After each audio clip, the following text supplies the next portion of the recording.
wa nípa rere láyé àwọn èèyàn. tá a sì ti sọ pé pàtàkì gbogbo olólùfẹ́ wa jákèjádò àgbáyé. àwọn tó bá wa gbowó ṣètò ìrànwọ́ yìí lọ́nà kan àbí kejì. lóòótọ́ ẹ̀yin gan-an lè jìká tí ò jẹ́ kó rí ó jábọ́. lórí ìkànnì Sabi Life Saver Foundation. àkàìmọye ènìyàn lọ́lọ́run ti fọwọ́ tọ́ nípa pé ká mú lára bíntín tọ́lọ́run fún wa. tá a fi ń ṣàánú àwọn èèyàn tó kù díẹ̀ fún láwùjọ. You're welcome.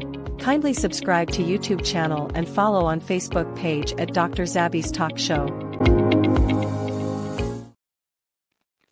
Akíwà wípé ẹ káàbọ̀ sórí ètò wa. Akẹ́yìn akí bàbá akẹ́gbọ́n akí àbúrò wípé akówójọ ọjọ́ ṣeré ọ̀dẹ̀ ọ̀dàbí ẹ fi ìdílé nǹkan ọ̀kẹ́wà nǹkan fìdílé ní agbára lọ́wọ́ Ọlọ́run. Èmi lẹ́ẹ̀ máa rí ẹ̀yin ní máa bá ní agbára ní ọwọ́ Ọlọ́run ojú òní tiwa ọ̀rọ̀ wa dayọ̀. God bless you.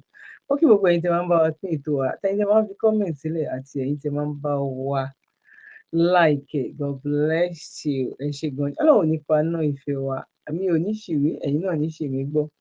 Àwa ní tẹ́ lọ́wọ́ ara wa. Gbogbo ẹ̀yin tẹ́ máa ń ju fídíò sí wa náà bẹ́ẹ̀ náà la kí yín pé a kú bójú ọjọ́ ṣe rí. Èwo la mú wá fún wa ní ọjọ́ títí òní. Yorùbá ni mí, Yorùbá ni ìran mi, ọmọ kóòtù òjíire òun ni èmi jẹ́. Àwọn ìdí kan wà tó jẹ́ wípé ó yẹ ká máa gbé yẹ̀wò so that a máa kọ́ ẹ̀kọ́ sí ní ojoojúmọ́ wípé yes tó a mọ̀ wípé ó ti tó torí kò sí nǹkan tó new nínú ẹ̀. Bó àwọn nǹkan kan tó ń ṣẹlẹ̀ níbi tá a ti fẹ́ kúrò so that ó máa jẹ́ bí ẹ̀rí àti àwọn àrídánilójú àti àwọn ọmọ wa tí ó máa wà ní àwọn ipò. Àwọn nǹkan báyìí ló ṣẹlẹ̀ o, àwọn nǹkan báyìí ló ṣẹlẹ̀, àwọn nǹkan báyìí ló ṣẹlẹ̀. Mi ò ní fẹ́ gbà wá lákòókò tó pọ̀ lọ́jọ́ títí òní. Mo ń kí gbogbo ẹ̀yin tí ẹ̀ ń kí wa wípé a kó ètò bẹ́ẹ̀ náà lèmi náà ń kí pé a kó bójú ọjọ́ ṣe rí. Ẹ jẹ́ ká kọ́kọ́ lọ gbọ́ ìṣẹ̀lẹ̀ ńlá tó ṣẹlẹ̀ sí ọlọ́pàá yìí. Àwọn ará ẹ̀kọ́ náà ni o, àwọn ará ẹ̀kọ́ tí ìlú fẹ́ fi kọ́ ẹ̀kọ́ lórí ẹ̀ wípé nǹkan báyìí ló jẹ́ kí ìlú yìí ló jẹ́ kó wọlẹ̀, àwa ò gbọ́dọ̀ ṣerú eléyìí, òun ni irú eléyìí tọ́jọ́ títí òní. Officer. Now the officer wey I see one video of somebody go interview her as he dey for bush. He live in family, leave everybody, go sit down for bush with the hope say when he die, make he just die for bush. As at that time, he carry bullet wounds, abi bullet dey in body una go here. And a Nigerian police. For those of una where they fight me, say I dey support the Nigerian police. Make una just hear just one out of many. Make I see whether your conscience no go make you support the Nigerian police, the good ones. And na them be the majority. Bad police for Nigeria, they less than 10% of over 100 of the Nigerian police population. This man dey for that bush, they bring I see the video, I say, may they help me look for him. They help me go trace him for that bush, they carry and come here. We feature this man for studio here. The liaison officer from the Police Service Commission, they here that day, abi he come the following day. Carry this man worker, he put mouth for the matter. Small time I hear say this man dey for India.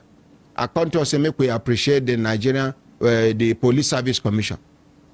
Only for us to discover say Police Service Commission no do anything about in condition. I be then they wait make this man die. I don't understand. This man dey there now one good Samaritan where God go continue to dey bless. Amen. Now him God used to send this man to India.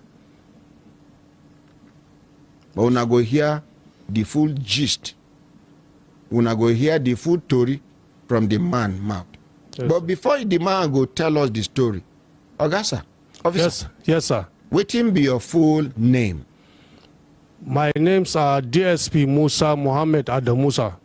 deputy superintendent of police. Yes, sir. Your mate for army, waiting be their rank. Captain, sir. Are we together? Yes, sir. When I don't hear, how many years you don't serve as a Nigerian police? I served 14 years, sir, because I entered as a cadet inspector, sir. 14 years. Yes, sir. Where they don't post you? Yes, sir. I serve in Mopo 37 Lokoja. So in Mopo 37 Lokoja, I spent 5 years. When I was in Mopo 37 Lokoja, I went to different operations in Abejukolo, Ayemba, Wari, different places. Then when I hung my 1 pin, 1 star, I was moved to Yobe State.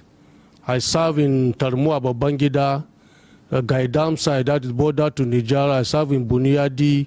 I serve inside Damaturu. I serve in Ganzarma. Then from there, they now moved me to Mopo 53 Bama, Meduguris. I served there. Then from there, they now moved me again. All this one, I serve as a Mopo till I hung my 3-star. They now moved me from Mopo 53 Bama to 45 Abuja here. I just document with 2 weeks before they moved me to this rescue operation that I went with my men, that I have this problem that I'm facing up to now, sir. Where be this place where they post you for rescue operation? Make una hear the name of the area. Yes, sir. Galadimawa Forest, sir, in Kaduna State. In Kaduna State, sir, along Bilnigwari exists.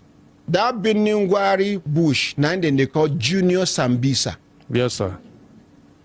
Yes, sir. I don't know whether I understand. Yes, sir. This present chief of army staff, what him make I like him, and I go continue to like him.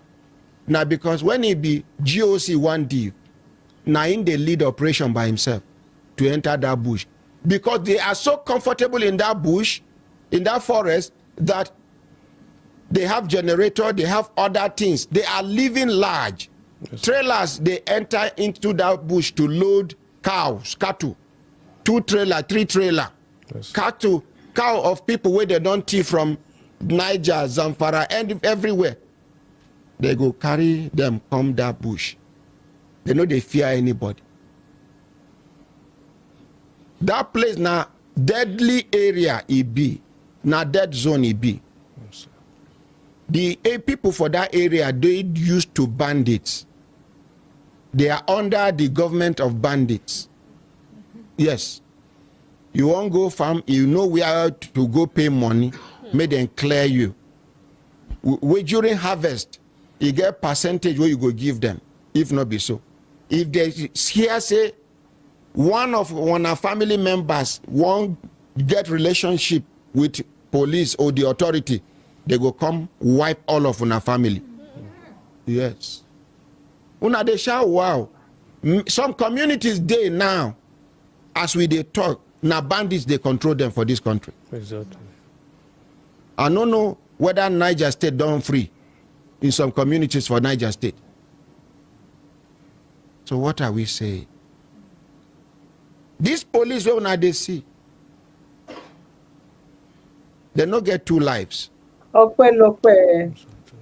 Police they go the same market where would they go. Ọpẹ́lọpẹ́ Ìgbòho òòṣà kọ́lọ́run kó bá wa gùn wọ́n lẹ́mìí àti gbogbo àwọn sọ̀rọ̀sọ̀rọ̀ tó jẹ́ wípé ọ̀sùn lọ́sàn ọ̀sùn lóru ṣebí nǹkan tó fẹ́ sọ ní ara Ìbàràpá méje bí nǹkan tó fẹ́ sọ dà nìyẹn. Wákìlì àti the other guy tí Ìgbòho tán lọ fún ní 7 days ẹ bá mi type orúkọ ẹ̀ síbẹ̀ ṣebí nǹkan tó fẹ́ sọ ilẹ̀ Yorùbá náà nǹkan tó fẹ́ sọ dà nìyẹn. Nǹkan tó fẹ́ sọ ilẹ̀ Yorùbá dà nìyẹn. Lóòótọ́ la ní àwọn Yorùbá tán bá mú wọn bọ Yorùbá náà sùn àtàríwó tá à ń pa náà àdákẹ́. Wọ́n sì ń bá wa fínra lọ́wọ́lọ́wọ́ náà báyìí o. Wọ́n ti ń try wa láti bí 3 years ago yẹn kí Buhari kó tó kúrò ńbẹ̀. Bọ̀ ariwo yìí náà ni wípé bọ́n ṣe ń gbé wá là ń pariwo là ń lọ́gun fòò là ń lọ́gun tó jẹ́ pé àwọn Àmọ̀tẹ́kùn gan èyí tó ti gbọ́ wọ́n ti máa gbọ́ látẹnu wa èyí tó ohun tí ò bá jẹ́ yẹn ni nǹkan tá à ń sọ ẹ̀kọ́ làwọn máa sọ. Bọ̀ kí gbogbo ẹ̀ kó tó lè die down àfi kó jẹ́ wípé tó ní kálukú bá ti lọ ọ̀rọ̀ ọ̀gá ọlọ́pàá yìí ẹ jẹ́ kí a sáré. How many police children's school dey? Police cannot afford to send their children to police children's school. You can imagine, ó ṣèyàn láàánú. Although their own better pass army own. What do they call this? Their school army own. Commander second under Naoa. And Naoa, now the wife of the chief of army staff, they control all the Naoas. Any present chief of army staff, that of police, POA, that of Navy, Naoa, and the rest. Some soldiers cannot afford to send their children to army children's school because of the prize. These are people where they sacrifice their lives for the nation. National Assembly senators and members, House of Reps, they collect free money. Yeah, free money. Free money. Yet you cannot do this for the Nigerian army. Make the children talk, say, see what government do in recognition of my father's or mother's sacrifice. No. I know soldier man where in children stay for 2 terms, they no go school. If they gather money to pay. And a serving soldier. Igboho. He there for where they post them. I they talk so that the authority go do something. You got things where you go do to motivate the soldiers, the citizens. We, as human beings, it to say God know the answer our prayer from time to time. We for don't stop to pray to God. Yes, sir. Now the incentives where they be that. Imagine say you they pray. God no answer. Another person pray near you. God no answer. You no see any motivation say God they eventually answer anybody prayer. You go continue to pray. No, sir. Talk more of work where you do on this earth, in this world. Now describe the operation. How the operation takes start. How then take get you. How many people die for that operation? How till the time where I talk say make them go look for you for that bush before you go die. Yes, sir. Thank you, sir. My ordinary president. May God bless you and the entire family of Brekete family, sir. I remain DSP. Now picked 99 mobile men from different units, from different squadron, from Mopol 12, Niger State, Mopol 51 Abuja, 21 Abuja, 41 Damaturu, 62 Kapanchang, with different units. So they pick 99 mobile men, that is agile men. They now with their vehicle. But my orderly was shot dead instantly at the bush, of which I sustained 5 bullet wounds also. So even my men that we went together, they thought I'm also gone, because my orderly dead body was lying down flat, and they also took me and put on top of my orderly dead body as a pass away unit commander. So, and among the people that will rescue, one Alhaji Suleiman, also from Futua, he sustained a bullet wound in his back, almost 3 bullet wounds. So we were rushed together to Sheikh Azaria. Now, kí ni gbogbo nǹkan tó ń sọ yìí, ibi tí mo gbé dé nìyẹn. Òun ni wípé pẹ̀lú gbogbo bullet tó wọnú ara ọmọkùnrin yìí, kò sí ẹ̀bùn láti ọ̀dọ̀ ìjọba o. Brekete family ló ṣe náwó lé lórí o. Ẹ bá fẹ́ lọ wo full video lọ́dọ̀ Brekete family. Brekete family ló ṣe náwó lé lórí, òun ló ṣe mú wá láti wá ṣe testimony, láti wá dúpẹ́. Ẹ wo gbogbo nǹkan tí Brekete sọ. Ọmọ tí ó jẹ́ ọmọ army kò lè lọ sí school. Kò lè lọ sí school tí àwọn ọmọ ara wọn ló ń kó síbẹ̀, ọmọ ẹbí, ọmọ ará. Bóyá ìṣẹ̀lẹ̀ nìyẹn. Yorùbá mélòó lẹ rí nínú iṣẹ́ army? Yorùbá tó lọ sí school tó lọ gbogbo ẹ̀hún nígbà. Tí wọn tó jẹ́ pé ọ̀n tí ẹ̀ gbọ́ go débi come. kudos fún wọn ṣá, kudos fún wọn, because ó yà mí lẹ́nu náà fi èdè tiwa ṣeré, fi èdè tiwọn ṣeré, dàbí ọ̀dọ́ tiwa ń bí. Ẹ wo gbogbo interview tó ń ṣe fún gbogbo àwọn the other police, àwọn iná bóyá bíi 50 tàbí nǹkan kan tó fún ní training for 2 months tó kó wọn sínú iṣẹ́ ọlọ́pàá. Kí ló ń sọ? Kí ni ló ń sọ náà? Haúsá ló fi ṣe interview fún wọn. Gbọ́ English, lè kọ́, lè kà. At the end of the day, táwọn yẹn bá lọ bóyá bíi 6 months ní ọ́fíìsì, àwọn fẹ́ transfer wọn lọ Ìbàdàn, wọ́n fẹ́ transfer wọn wá s'Èkó, wọ́n fẹ́ transfer wọn wá s'Ògùn torí pé àjọjọ́ ọmọ Nàìjíríà. Oh my God. Nàìjíríà máa wọlẹ̀, Yorùbá nation máa dìde torí pé gbogbo nǹkan tí ò ṣe gbọ́, tí ò ṣe rí, òun ló ń ṣẹlẹ̀. Tó bá ń sọ fún àwọn ẹlòmíì tó ń wá láti Áfíríkà tó jẹ́ pé òyìnbó ni wọ́n, ó máa ń dàbí wípé òun exaggerate, tó máa béèrè pé are you sure? Ṣé ìwọ fúnra rẹ̀ tó ń sọ̀rọ̀ ṣé ó wà okay? Because báwo ni irú nǹkan báyìí ṣe fẹ́ máa ṣẹlẹ̀ láyé? Bó a ti fẹ́ débẹ̀, lágbára lọ́wọ́ Ọlọ́run a máa débẹ̀. Ẹ wo eléyìí náà tó ń ṣẹlẹ̀ tó jẹ́ pé lọ́wọ́lọ́wọ́ eléyìí ò ń ṣe ètò ìṣẹ̀lẹ̀.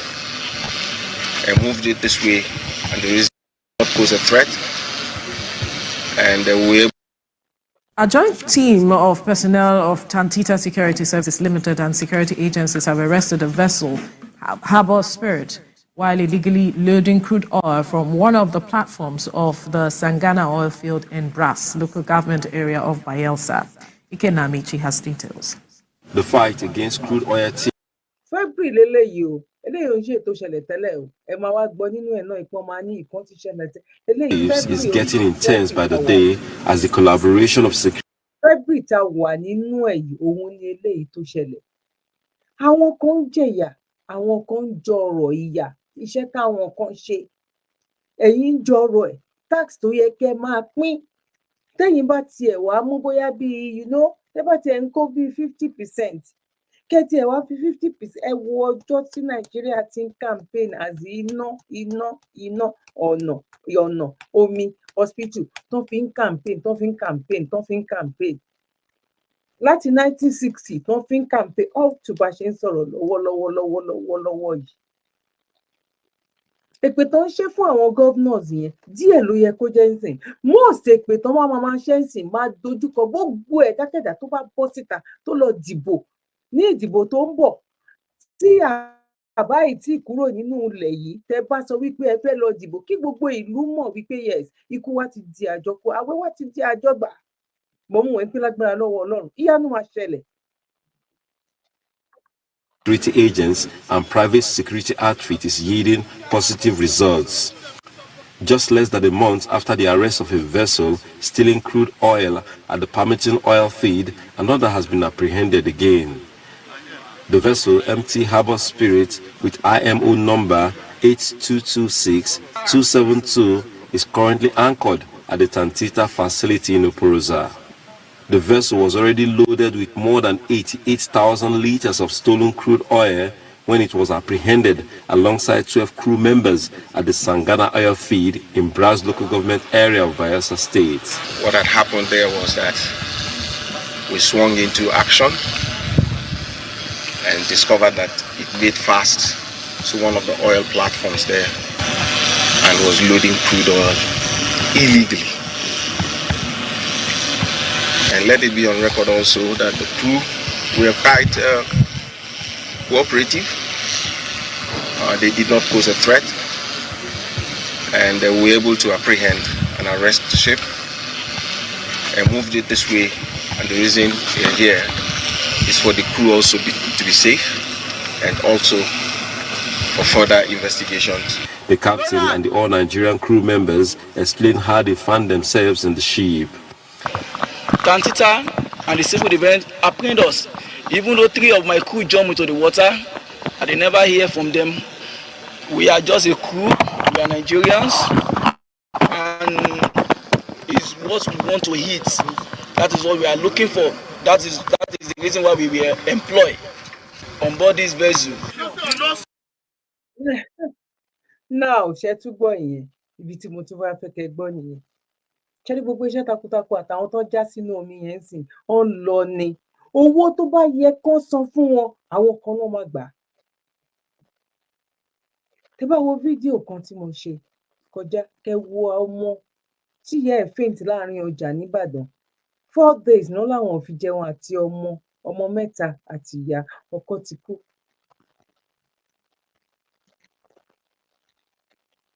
kó wá jẹ́ pé lára àwọn police officer ní ọkọ kíyàwó, ẹ mọ̀ pé ìyàwó yẹn máa ráre ná, nǹkan tó bá mú wọn tó bá jẹ́ pọ́kọ ti kú lójú ogun, wọ́n máa ń kìkà àwọn ìyàwó jáde nínú ọgbà wọn ni. ṣélù nìyẹn, ṣáyé nìyẹn. ẹ worú àwọn eléyìí sìn tán bẹ́ sínú omi sìn, àlọgbé nìyẹn. ẹ wo ti ọlọ́pàá ta kọ́kọ́ sọ, tí ò bá já àwọn aráàlú, táwọn kan dẹ̀ ń kó tírílíọ̀nù tẹ́ ń rí kó jẹ.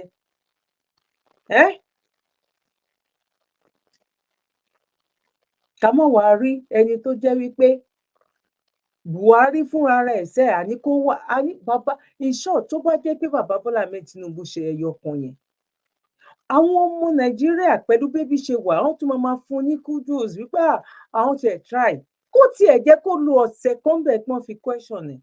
wọn ò lè ṣe bẹ́ẹ̀ torí pé àwọn náà mọ̀ wípé ariwo Yorùbá nation òun ló gbé wọn dé ibi táwọn wà. kò ń ṣe pé àwọn pípù yẹn àwọn gangan fẹ́ fún wọn, kò ń ṣe pé wọ́n fẹ́ fún wọn, kò ń ṣe ilẹ̀ Yorùbá nìkan o, gbogbo Nàìjíríà ni gbogbo wọn lọ lọ́wọ́ ń bẹ, gbogbo wọn lọ lọ́wọ́ ń bẹ, bọ́rọ̀ yìí ṣe dà yìí, gbogbo wọn lọ lọ́wọ́ ń bẹ. ṣebí táwọn ọmọ Haúsá la ló wọ̀ sí tẹ́lẹ̀, àwọn náà horrible, everybody ni national cake lélẹ̀, wọ́n pín kó everybody ni, bó ṣe kan lówó òun ló kan tálákà.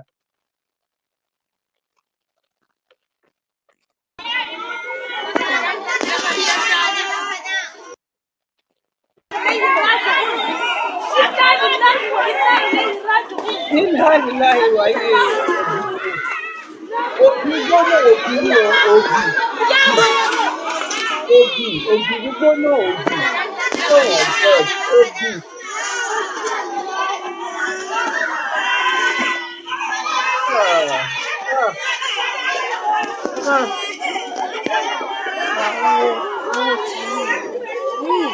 Àwọn ọmọ kan sunkún bẹ́ẹ̀, ta ló tiẹ̀ mọ̀ gan bóyá wọ́n ti dá nǹkan gbóná lu ọmọ yẹn gan lára.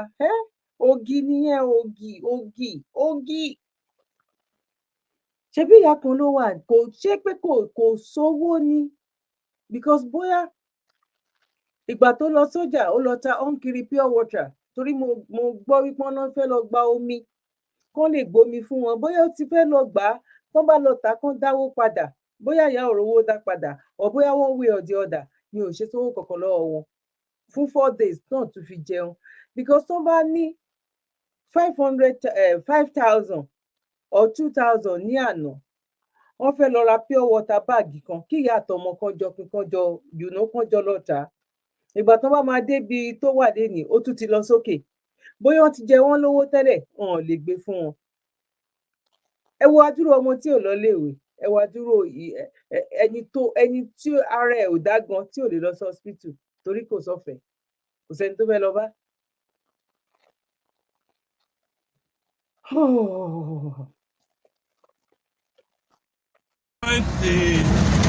The river Niger bridge. Niger bridge. Before you join from here now, Karajeba, the last village in Niger State. Before you join the river Niger bridge, they are stopping any trucks that carry foodstuff from north. They are stopping them. They are turning them back. They don't allow them to go beyond this place. They are turning them. You can see all these trucks. They are carrying foodstuff. You can see yam. You can see yam, tomatoes, onions, and many more. They are stopping them. They said they will turn back to the north or offload it here. This is Karajeba, the last village, the last town in Niger State before you enter Kwara State, before you get to River Niger. So they are stopping all the trucks that carry foodstuff from north, they are turning them back to north, or they should offload it here. They don't allow all the trucks that carry food stuff, even the buses that carry pepper. Gbogbo orú nǹkan báyìí òun náà ṣe ń ba oko wa jẹ́. Ẹ̀yin tí bá wo fídíò tí mo ṣe lẹ́nu bóyá ànátàbọ̀jọ́ mélòó kó tó di pé lẹ́yìn bọ́ síta. Ẹ máa rí ẹni tó ní oko acres, pásítọ̀ ní máa yẹn. Wọ́n dẹ̀ lọ mú wọ́n kó màálù síbẹ̀ lóru. Wọ́n dẹ̀ ń hu ẹ̀gẹ́ yẹn. Wọ́n dẹ̀ ń hu fún àwọn màálù wọn kan máa jẹ. Èèyàn dà. Because àwọn people yẹn wọ́n ń bá màálù jọ ní àjọṣepọ̀. Ẹ̀jẹ̀ màálù ti wọnú ara tiwọn. Ẹ̀jẹ̀ tí wọ́n ti wọnú ara màálù. Wọ́n ti jọ mix, wọ́n ti jọ dà papọ̀. Omi ti wọnú egungun ti wọnú whatever. Ó ti wọnú ara wọn. Ẹ máa rí wípé ìwà màálù. Èyí tó bá yàjà tó ẹ wùwà èèyàn díẹ̀ nínú wọn. Kò dẹ̀ ń tán lára ọmọ ọba kó má kú sàńdákì o. Èyí tó bá fẹ́ wùwà èèyàn díẹ̀ nínú wọn, bóyá èyí tó gbé nísàlẹ̀ ń bí, ọ̀tọ́ bí sísàlẹ̀ lọ́dọ̀ wa ń bí, tó gbé bẹ̀ tó dàgbà síbẹ̀, tó ti dàpọ̀ mọ́ àwa ọmọ kóòtù ojíire, tó ti rí ìgbésí ayé táwa ń gbé, tó wá kọ́ ẹ̀kọ́ lára tiwa.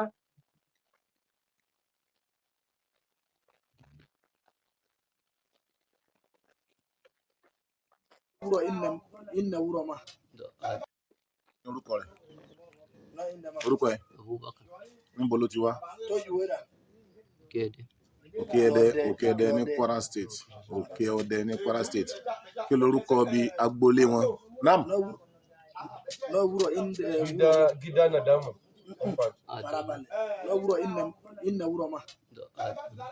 Adam.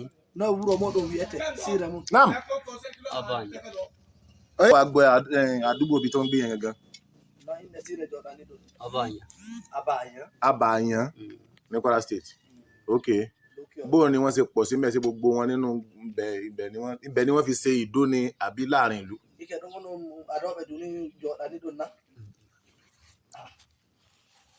Àwọn yòókù wọn kọ́?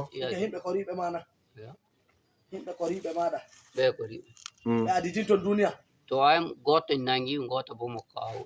Ó ní wọ́n ti mú ẹnìkan, so àwọn yòókù sì wà lọ́hùn. Wọ́n ti mú ẹnìkan nínú àwọn yòókù sì ń bẹ lọ́hùn. Ok, tí wọ́n bá jíyàn gbé níbo náà máa ń gbé lọ? Ṣé nínú ibẹ̀ náà wọ́n máa ń gbé? Àmì kan fẹ́ yàgò ọ̀tá táwọn ògùrẹ́ àmì ọ̀tá jọba. Ó lẹ́nìkan èèyàn ará àdúgbò àwọn nìkan ló ń bá wọn lọ́wọ́ sí àti gbé. Ó ní èèyàn ará àdúgbò àwọn nìkan ló ń bá wọn lọ́wọ́ sí àti gbé. Tí wọ́n bá ti wá jí gbé níbo náà gbé lọ, níbo náà ti dá sẹ́ríà? Tòmí kan níbẹ̀ àdúgbò ẹ̀dín ìjọba mi yà á. Ó ní kíni? Ok, èló ni wọ́n gbà lọ́wọ́ ẹni tí wọ́n gbé yẹn? Ìjọba kò mi tọ́ ìtọ́n dé dẹ́rẹ́bìn kìí.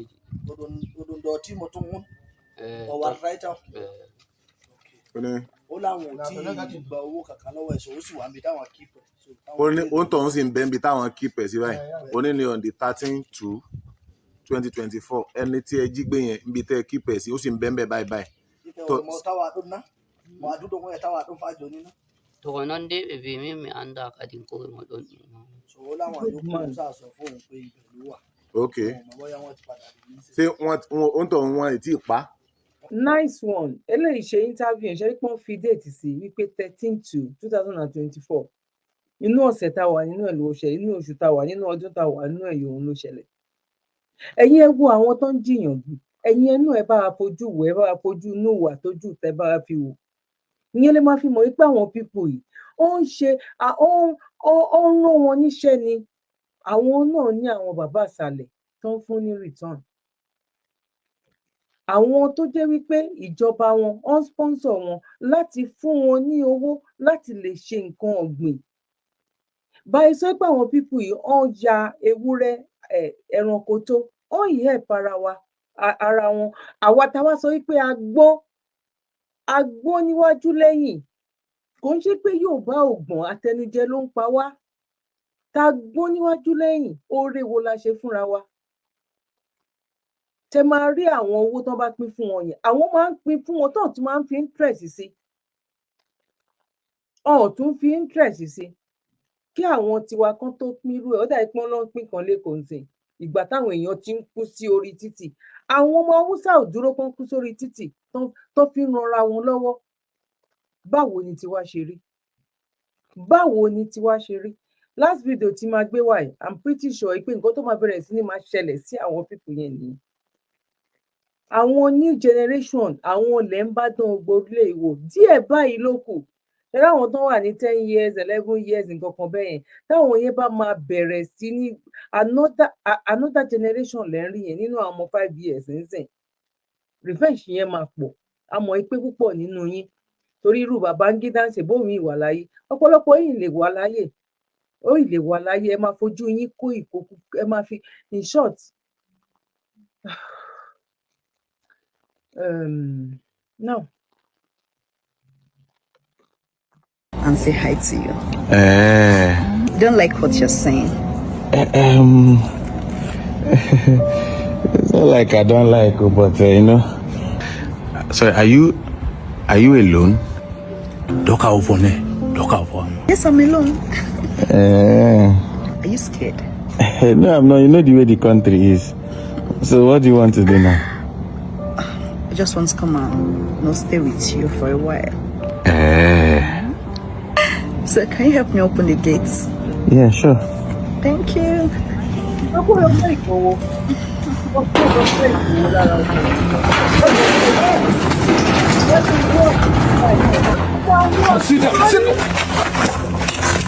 Chief, whatever your name is, we are here to you, as you can see. But if you have the money, we can take the ransom here and set you free. I have money. Please, don't harm me. I have some money upstairs. Which denomination? I have dollars.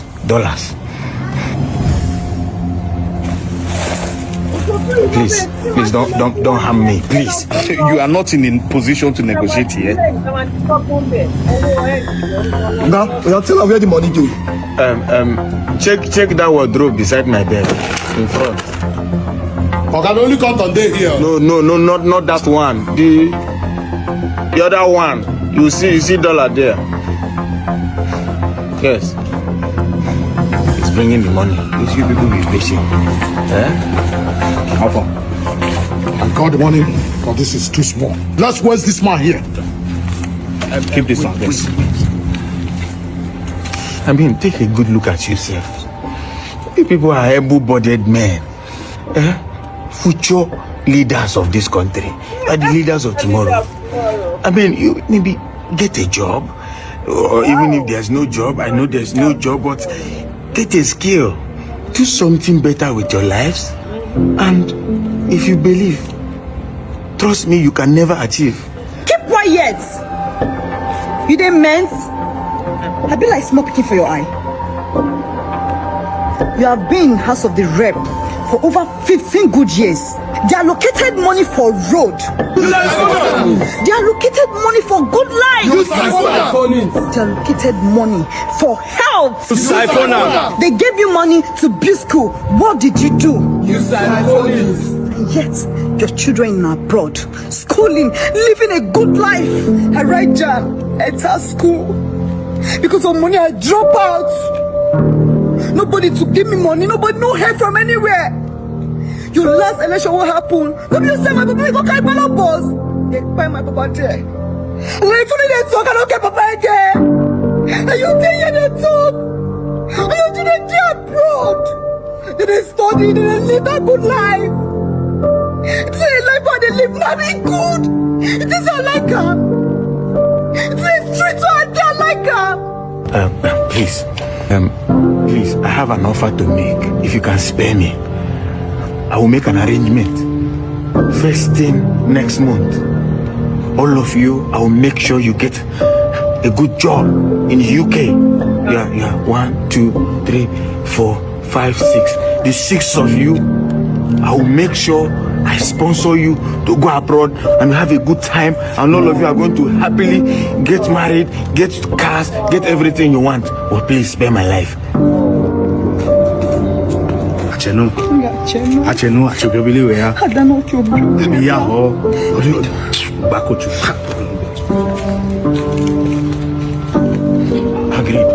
agreed on what? After giving 6 of us this money, taking us abroad, giving us this good life, what about the millions of people in the streets? Wait a minute. It's not like I don't like you, but you know. So are you alone? Yes, I'm alone. Are you scared? Now, adúpẹ́ lọ́dọ̀ Ọlọ́run. Èyí tá mú wa lọ́jọ́ fún wa lọ́jọ́ títí òní, mo mọ̀ wípé lágbára lọ́wọ́ Ọlọ́run. Ìgbà tí a bá pín tí kún ké bí ekútẹ́yẹ, eléyìí ò ní ṣẹlẹ̀. Gbogbo àwọn nǹkan tí ò gbọdọ̀ ṣẹlẹ̀ lórílẹ̀-èdè tá a ń lọ, òun ni àwọn eléyìí. Òun ni àwọn ẹ̀kọ́ tá a ti kọ́, òun ni gbogbo àwọn eléyìí. Kéèyàn kan wá sọ fún wa ń sìn, òkè àtẹ̀wá ní sùúrù àfọwọ́lẹ́rọ́, àfọwọ́dọ̀wọ́, at the end of the day, bàbá yín ti wá débẹ̀ ń sìn. Kí làbọ̀ lóyìnbó? Bàbá yín ti wá débẹ̀ ń sìn, ìyẹn lè máa mọ̀ wípé ó lè work, ó lè ṣiṣẹ́. Ó ti bọ̀jẹ̀ jù. Èṣe túnṣe. Kó tó ṣẹlẹ̀ nìyẹn. Mo kí gbogbo wa pé ó jọjọ ṣeré lẹ́ẹ̀kan sẹ́yìn ìyá mi, ẹ̀yin bàbá mi, ẹ̀yin ẹ̀gbọ́n mi àtàbúrò mi àti ẹ̀yin ẹlẹgbẹ́ mi. God bless you. Yorùbá ni mí, Yorùbá ní ìran mi, ọmọ kóòtù ojíire. Àárí ọgbọ́n dá sí, ó máa dá lágbára Ọlọ́run. Ó ṣe ọmọ olókùú bẹ́ẹ̀ ni àní sí pẹ̀lú òkú ẹ̀. Akí bàbá wa Chief Sunday Igboho Òòṣà, akí bàbá wa Chief Dr. Professor Banji Akintoye, akí wọn wípé kọ́lọ́run jẹ́ kan pẹ́ fún wa. Ìnáwó tán dá sọ́nà náà bàbá wa Chief Sunday Igboho, kọ́lọ́run jẹ́ kí ètà àrò kó má bà ètà àrò jẹ́ ní agbára lọ́wọ́ Ọlọ́run. Bẹ́ẹ̀ náà la kí gbogbo àwọn èèyàn jankan-jankan tó ń wà nínú Yorùbá nation, tó nígbàgbọ́ nínú ìrìn àjò wa yìí, tó nígbàgbọ́ wípé ó ti dandan sẹ́ẹ̀ ká kúrò níbi tí a ti ń ṣe ẹrú, ilẹ̀ ọlọ́ràá tán tún mú wa síta tí ń ṣe ẹrú. A kí yín lọ́pọ̀lọpọ̀ wípé a kú ìfẹ́ ọmọ ènìyàn ṣe. Gbogbo ẹ̀yin ìyá wa tí bàbá wa tẹ́ fi àdúrà máa ń jagun fún wa náà. A kí yín, a yìn yín, a mọ̀ ọ́ lóore ní agbára lọ́wọ́ Ọlọ́run, àní fojú sunkún ara wa. Èmi lẹ́ẹ̀ máa rí, ẹ̀yin ni mo máa bá, mi ò ní ṣìwí, ẹ̀yin náà ní ṣì mí gbọ́ ní agbára lọ́wọ́ Ọlọ́run, mi ò wá níjọra mi lójú. Gbogbo ẹ̀yin tẹ́ ń bá wa dá sọ́rọ̀ charity wa, a kí yín, a yìn yín, ọwọ́ yín ò ní kàn sàlẹ̀ àpò. Àní gbọ́ ní gbòkò ọmọ káwa mọ́lé lágbára lọ́wọ́ Ọlọ́run. Àní tọrọ jẹ, àní tọrọ mọ́, àní dẹni tó ń dáwó lé lọ́wọ́. Àló fẹ́ ṣe birthday ni ó fẹ́ yẹ́yìn òkú padà ní. Nǹkan tó lè ṣe sínú charity náà ni. Ọlọ́run àwọn ọ̀nà ẹni tá a mọ̀ rí tán jẹ nínú ìlágùn wa, ọ̀rọ̀ wa ò ní dojúrí ní agbára ní ọwọ́ Ọlọ́run. God bless you. Ẹ bá wa share ètò yìí, ẹ bá wa pín, ẹ bá wa fi kọ́mẹ̀ntì tiyín náà, ẹ bá wa fi sílẹ̀ ńbẹ̀. Ẹ̀yin tó bá jẹ́ nígbà àkọ́kọ́, God bless you, one love, bye for now. Orúkọ tèmi ni Ọba Isa Olúṣọlá Adéní Ọláníyàn, onípò kíá ti ilẹ̀ Òkèà tó jẹ́ ọba pàtàkì nílẹ̀ Yorùbá. Ọ̀rọ̀ àwọn darandaran tí wọ́n ń dá àwọn èèyàn aláàmú ìlú kan ìlú lónìí. Gbogbo Yorùbá sì wà dákẹ́ látòrí àwọn ọba títí kan àgbààgbà Yorùbá a sì sọ̀rọ̀. Àwa dárọ̀ náà dá Sunday Igboho nìkan. Tẹ́nà ọba Yorùbá ti jọ, ẹnu Yorùbá ò lè jọ. Ẹ má fọ́n ta lọ́rọ̀ sọ, kọ́ má ba àmọ̀dé abájọ wa. Ẹ̀tàn náà fi gbàṣẹ ṣe lọ́wọ́ wa, òye wa. Níṣẹ́ náà brainwash wa torí tó bá dìgbà tán fẹ́ mú wa. Náà ṣe gbàṣẹ ṣe lọ́wọ́ wa. Yorùbá ẹ ti ń sùn, àní ẹyẹ sùn. Ó yẹ ẹ jí máa sùn, kọ́ má padà mú wa ní rógun ẹ̀ṣọ́. Torí ogun ń bọ̀. You're welcome.